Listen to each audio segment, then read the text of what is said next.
Welcome to the BS Your Way Through Life show. Super excited. I have a new friend here today. I'm excited to introduce Elizabeth Parsons on the show. Hopefully, I said your last name correctly. Yeah. Elizabeth is a former lawyer who's now a retirement transition expert and the author of Encore, a high achiever's guide to thriving in retirement.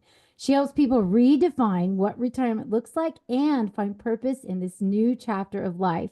Her insights are all about turning this transition into something fulfilling and meaningful. I can't wait to dive into her story and learn more. Welcome, Elizabeth. Thank you. I really appreciate the opportunity. Oh, I'm so glad to have you on our show today. All right. Well, before we begin with the questions that I have for you, tell us a little bit about yourself. Tell us like your journey a little bit. Kind of Yeah, sound yeah, that for set sure. stone. So yeah, I laughingly, called my book A High Achiever's Guide to Thriving in Retirement because I had that little high achiever mindset from the time I was tiny. And I don't even know where it came from, but trust me, it's like if you put a ladder in front of me, I would climb it. And Right. Yeah. Oh, I have children like so, I was always that little kid trying to get the straight A's and all of that. And I shake my head at that now, but it led me, of course, to take my career and educational prospects very seriously. And so, I went to law school and I worked full time and put myself through at night. And it was a pretty challenging law school. So I just, I think I spent most of my 20s working so hard and honestly looking for the rest of the world to give me all the validation I wanted, by just achieving things and trying. I thought that was the formula, right? Like this is what you're meant right. to do. And that landed me at a great Wall Street law firm where I just got to do more of that, and work even harder and try to sort of keep pushing the edges of my ability to see what I could do and achieve. And then I became a mother. And, one day I sort of woke up toward my mid 30s and I had this 80-hour-a-week job. I had a 3-year-old and an 18-month-old living in a really hectic, intense city, Washington, D.C. And my firm was sort of telling me, and this is not on them, this is just the way the job is, but they were like, Right. we need you to move to London for 6 months and work on a deal. And it wasn't really clear to me that my family was like going to come along. And anyway, I knew what that looked like. It was 24/7 for 6 months, and That's crazy. And being a mom. Oh my gosh. yeah, and of course at the time, at that age, I was thinking, well, I'm so great. I can do all of it, right? Like Still do what I'm Superwoman. Superwoman, right? No. So, thank goodness I finally hit the wall. And I realized I was not going to be able to be, the kind of mom I wanted to be anyway. I mean, no judgment to anybody who figures out how to make it work. I Yourself. just Yeah. was like, I can't do That this. wasn't your path. Yeah, it just wasn't my path. Exactly. And so I, painfully gave my career up. And at the time, I mean, I'd worked so hard for it, and it was lucrative and it was impressive and it was all these things. And, yet I knew it was not sustainable. So when I gave it up, everybody thought I was crazy. But I told them all, like, don't worry, I'm just front ending my retirement. I'm taking a little chunk of time now because this is when I need it. And that Right. just felt like a fine explanation, because I had enough money saved to give me a short bridge, right? Like I couldn't Right. forever retire, but I was like, I could take a couple years. Anyway, long story short, that was not even close to the whole story. I moved and threw myself into a complete chaotic sort of loss of self and life and everything else in this process. And it occurred to me, how unexamined it all was because I thought the fact that I had enough money for a little while was the answer. And there were so many blind spots that I didn't see or understand until I was living them. So anyway, So that was what are the, those blind spots? Can you yeah. dig into So, that a little well, bit? yeah. So like I got my family moved to Tucson, Arizona, and I, sort of like settled us all in. And so once all the euphoria of 3 months of all that wore off, I was like, oh my gosh, I don't know who I am anymore. I mean, I remember feeling like I had no idea how to introduce myself to people, right? So I would go to these networking events just trying to meet people.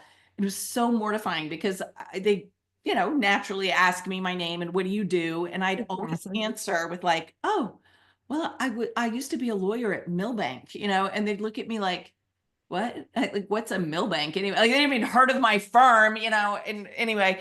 And then, of course, I used to be like, what is that? And I was just like, Right. oh, this is Who so am I? painful. So I felt like, I'd been trained to be like this thoroughbred racehorse, and then I had nowhere to run, and I was just Yeah. I was still like wired and intense, and I just couldn't chill. I couldn't, I didn't have any idea how my life worked when it wasn't, hectic, and Times Right. City was like You my didn't know who you are without it. right. Exactly. So yeah, I'd say my identity was completely kind of scrambled. My life structure made no sense because I was used to operating at Mach 10. And it's like, well, if I don't have Mach 10 pressure on me, like I don't know how to function. Like I Right. can't, this whole thing that I've got open time was just hideously uncomfortable. And when I lost all my community, I had no relationship world. Suddenly, I had no real mental stimulation. I mean, I adored my children, adored raising them, adored being a Of mom, course. but it wasn't all the mental gymnastics I Right. used to. So yeah, like when you shake all that up at once with no game plan, you are going to wander around a little confused. And it took me a few years, before I put it all back together in a way that felt like, okay, I got it. I think I got it. I think I got how to make this thing go forward without me feeling like, what have I done? So, yeah. So how did you I know I already have like questions written down, but I love that you just told all this and now inspiring different questions. But how did you navigate? What was it that like finally got you back?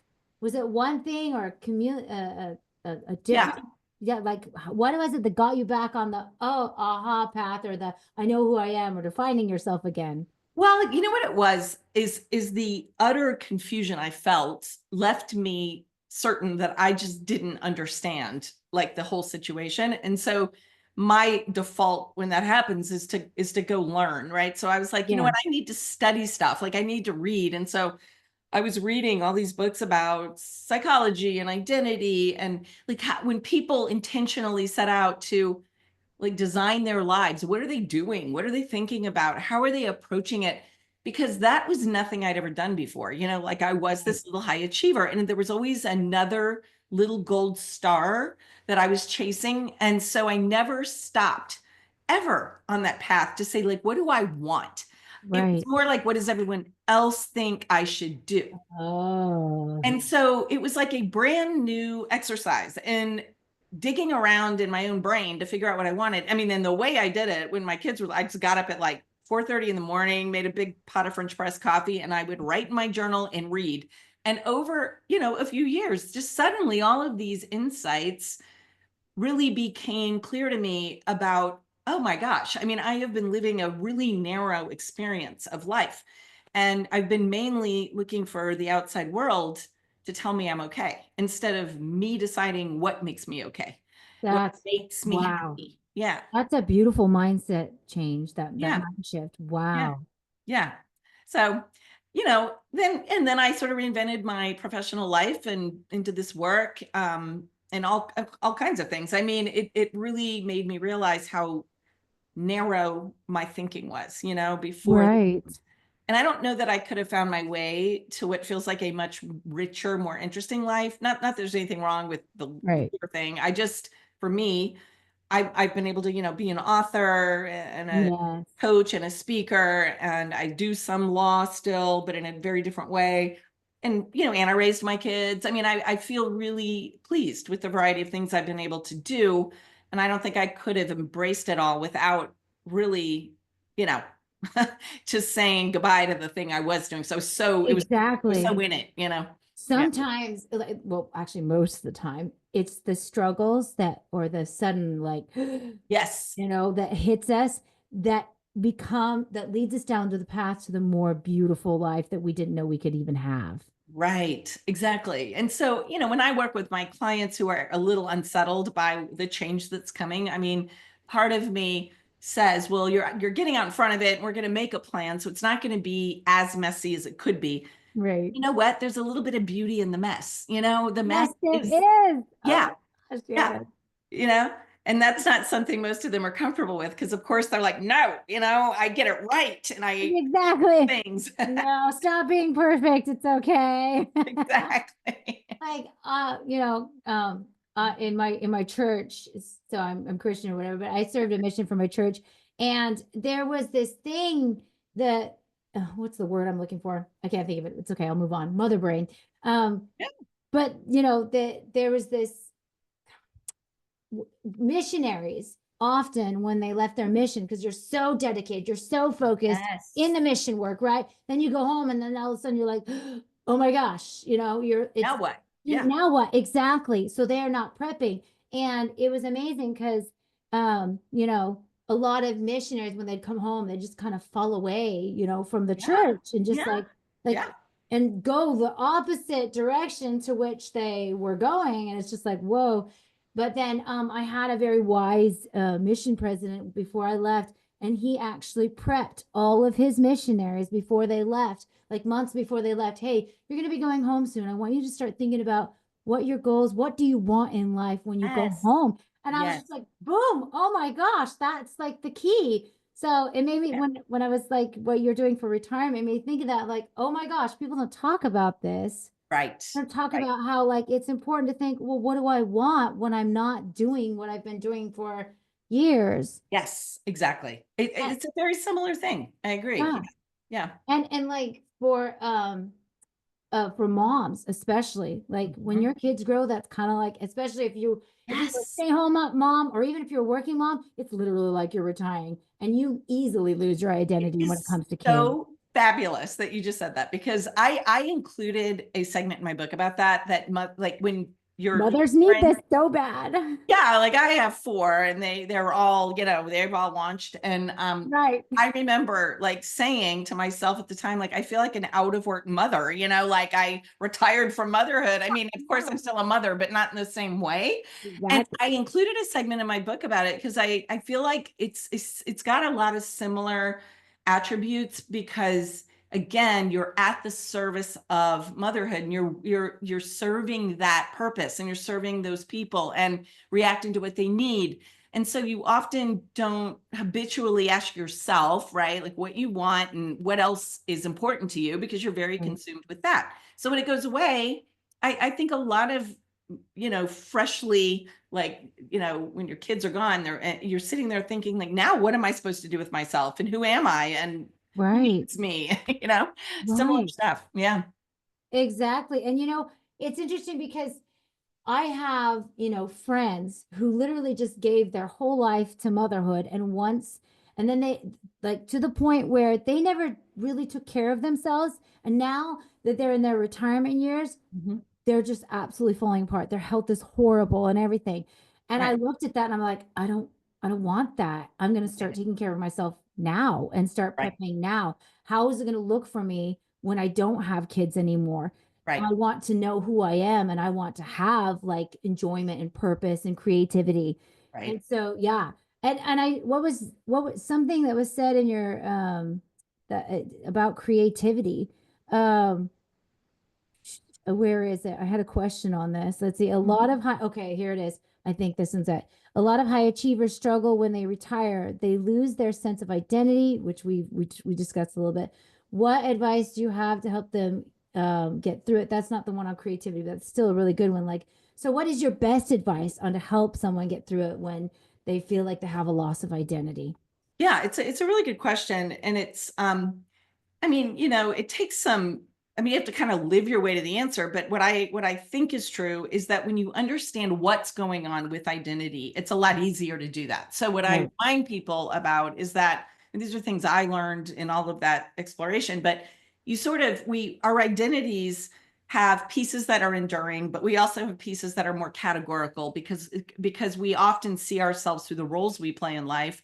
And Yeah. that's part of your categorical identity where you're like, I belong to this group. Like I belong to the motherhood. I'm a wife, I'm a sister, I'm a Yeah. mother, but you Yeah. also might say, I'm a musician or I'm a lawyer or a doctor or a teacher. Well, those groups we belong to help us make sense of how we fit and where we fit. And it gives us Yeah. a way to talk about ourselves, right? Like, I mean, it's just how we make sense of each other. Right. So when you recognize some of those categorical roles are going to be lost or changed with a change that's coming, there are two things I think that are really useful to do. One is connect with the enduring things that are part of your identity, which we often don't pay much attention to because they've been with us forever, and so we don't Right. stop and notice them. But I take my clients through exercises that help them reconnect with that stuff that's always been there and always will be there. Forget the roles you're playing, right? Like, Right. it's come go. But here's the stuff that's been true about you all along. The second thing we look at are what are the roles that you want to either, what are new roles you want to embrace, or versions of the roles you're letting go that you want to recreate. But remember that you do, as a human, want to belong to things. Like, that's part of Yeah, what we need and want. So it's get in true. front of that. Like, start thinking today about, what other cohorts do I want to become a part of as I'm letting go of these things? What am I going to start shaping so that I do have a sense of belonging with, skills, people, interests, whatever those things are. Right. And some of this is an experiment too. And I remind Right. people it's okay to experiment. It's okay to like try something and decide you hate it. That's fine. 100%. Yes. In fact, it's so enlightening when we do that. It's fun to try new Yeah, things. We decide we hate it. It's exactly. good. It's great. I mean, part of, as humans, if we're not creating, we don't feel fulfilled. So we Exactly. need to always be like creating, and it doesn't have to Yes. be complicated. It can be so simple. Exactly. Exactly. And I think that's what happens when we see people like go into retirement, kind of go off a cliff, is Yeah. that they don't feel like they've got anywhere to fit anymore, and they don't feel Right. relevant. They're not growing, they're not being challenged. And I mean, Yeah. it's so easy for that to happen because if you in a retirement and think all I need is leisure time, that's all I want forever, right? That is not Right. going to be fulfilling. I mean, everybody can deal with 30 Saturdays in a row, but 365 in a row, whoa, that's like, ugh, suddenly Saturday's Right. no fun anymore. Right. So like you talked about a creator's mindset. And so Yes. that's like, right? Yes. So Yeah. yeah, so a creator's mindset in retirement. And I guess that would be like you need to make sure you're like do something that lights you up, Yeah, right? well, and recognize like for the first time for a lot of my clients, they really are at the moment, they can start to be the author of the life they're leading instead of reacting to what like the career needs of them or their children or their spouse, or like there are all these, like middle adulthood is hard, right? I mean, there is a Right. lot we're trying to do. Like we're trying to Right. raise our families and build security and figure out how the world works. I mean, it's a Oh heavy my gosh, duty couple yes. decades. But when you emerge from that, you are standing there, with a lot of really good stuff. And it's a question of you can't take that reactor mindset forward though, because if the world isn't throwing content at you constantly anymore, and you're just standing there waiting for the content, it's going to Hmm. feel lost. You've got Oh, to realize absolutely. like it's my turn to create the content, Oh my gosh, I love that you said that. Yes. Like Yeah. how many retired people that I know that you probably know that are just sitting in their recliners, Yeah. literally like Like, wasting away to right. nothing, just watching content Yes. all day long. That's Right. not living. Like, No. and what would you say to those people? What did you, especially the people that like they've gotten to the point where like just getting out of their chair is hard. What would you say to those people? What can they do to start being having a Yeah. creator's mindset? Well, I think, this is so hard to do by yourself. So, one of I the things know. I'd say to that person is try, first of all, to combat the isolation that you probably are feeling, because the longer people feel isolated, in my view, the harder it is to connect with others. And so, try True. first to find community, find people who understand what it's been like to go through this change. So, you're not thinking this is just you.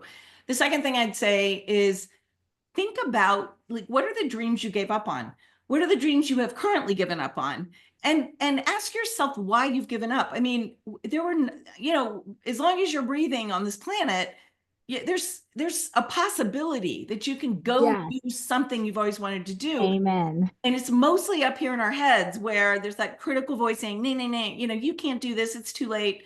I've seen so many people speak a dream out loud to me, tell me immediately the second the words come out, nope, but that's never going to happen. It's impossible. And then we start digging in on why is it impossible? It's not impossible. No, It's it's not. just one step at a time. That's all it Yes. is, right? Yes. Oh, And so it's about getting into action. It's like a hike up a mountain. You just got to keep putting one foot in front of the other and don't worry about how far away the peak is. Just take the next step and the next step. Right. And if you get a little momentum and a little bit of community and a little bit of support, it's incredible what people can energize. But you need another log on the fire sometimes, you know? Right. Exactly. Wow. You say that so well. Like, as I said before, I'm a God-fearing woman, and I know that he gave you the challenges he gave you so that you could be put on this path so you could Love. help others get Thank out of you. their chairs. Yeah, It's yeah. amazing. Okay. So your book, it came out recently. Mhm. So is it available on Amazon? Where? Yes. Yeah. It's available Wonderful. anywhere books are sold, basically. Yeah. Okay, Yeah. wonderful. Oh, Elizabeth, I wish we had more time. I I know you've know. got another engagement to going on, and so do I. And so, but this, I feel like this is beautiful. Thank you. So, one last thing I want, if you could leave with my listeners, the number one, like, I don't know, what do we call it? Like, step to take that you would recommend on starting their journey to, to being prepared for retirement, or if they're in retirement, getting up and starting doing that. What would be your number one? Yeah. My number one piece of advice would be give yourself some time and space and permission to dream about what would be ideal. Like if you could make up the most ideal set of facts for yourself in, call it 3 years, right? And don't worry about how realistic it feels. But if you could just imagine it, write it down, and then start actually digging in and asking, how much of this can I make happen? Or how do I move closer to it? But I feel like until people actually put it out of themselves and give themselves a little bit of perspective, you just never organize yourself enough to get moving, right? But it's very Right, inspiring to do that work, and even if you just do it with a friend. But I really think there's a lot of power in imagining what could be, or even just saying I want that. And right, then that energizes you, and it energizes you toward it, instead of like just keeping all of that so buried, that you just kind of you keep like flipping through the TV channels. right. Oh my gosh, I love that. Thank you so much. You have really blessed my listeners today. You've blessed me today. Well, Thank you thank for being on my show, Elizabeth. And hopefully we can get you on another time and we can have I'd a love big that. part two. I would This has love it been a too. ton of fun. It's really been enjoyable. Yay, Thank you're you. such a joy. Thank you, Elizabeth. I appreciate you having you. You have a great day. You And too. thank you to our Okay. listeners for being here today. We'll talk to you later. Rock on.